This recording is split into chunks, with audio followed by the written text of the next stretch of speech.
மேற்கொண்டேன் என்று என் பகலில் சொல்லாதபடிக்கு இப்படிக்கிறேன். அவனை மேற்கொண்டேன் என்று என் பகைஞர் சொல்லாதபடிக்கும் நான் தள்ளாடுகிறதினால் என் சத்துருக்கள் கலிகூறாதபடிக்கும் இப்படி செய்தருளும். ஆமென். ஹல்லேலூயா.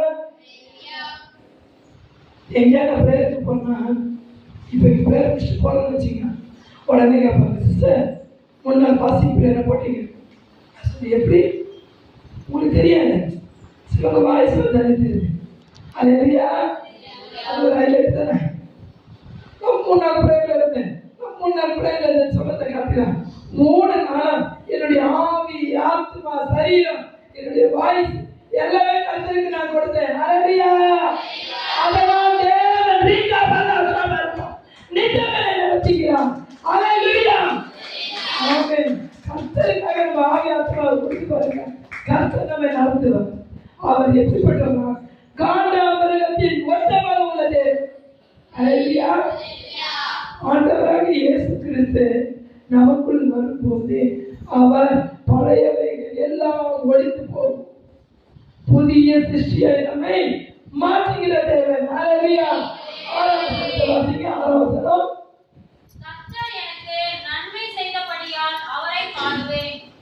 கர்த்தர் எனக்கு நன்மை செய்தபடியால் அவரை பாடுவேன்.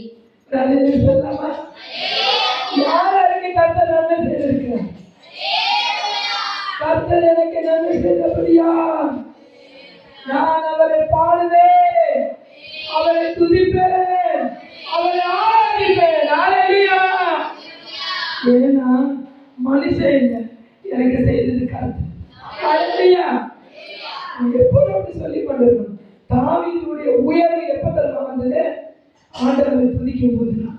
தாவீதுடைய உயர்வு எப்ப தரமா வந்தது? ஆண்டவருடைய நாமத்தை மகிமைப்படுத்தும் போது. தாவீதுடைய உயர்வு எப்ப வந்தது தெரியுங்களா? பாடல்களை பாடி சங்கீதங்களை எழுதும் போது அவருக்கு உயர்வு வந்தது. ஹல்லேலூயா. அதுதான் அவர் சொல்றது. தாவீது பாடினார், சவுலுக்கு விடுதலை, கலக்கம் நீங்கியது, ஆறுதல் வந்தது. அப்ப கலக்கம் நீங்கணும்னா தாவீது பாடணும். இங்க ஒவ்வொருவரும் வாழ்ந்தவருக்கு தாவீது தான். ஹல்லேலூயா. கர்த்தரை துதிச்சு பாடணும், கர்த்தரை மகிமைப்படுத்தணும், அவருடைய நாமத்தை எப்போதும் என்ன பண்ணணும்? உச்சரித்து கொண்டே இருக்கு. ஹல்லேலூயா.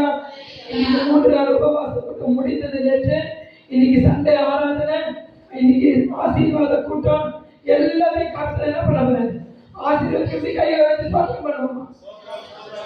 திருவிழா ஆராதனை கர்த்தர் ஆசீர்வாதத்துக்கு ஸ்தோத்திரம் பண்ணுவோமா? கடந்து வந்த அனைவரையும் கர்த்தர் தாமே ஆசீர்வதிப்பார். இதில் இருக்க நேரத்தை ஆசிரியருக்கு கொடுக்கிறேன், அவரை கர்த்தர் வல்லமையை பயன்படுத்துவார். ஆமென். ஹல்லேலூயா.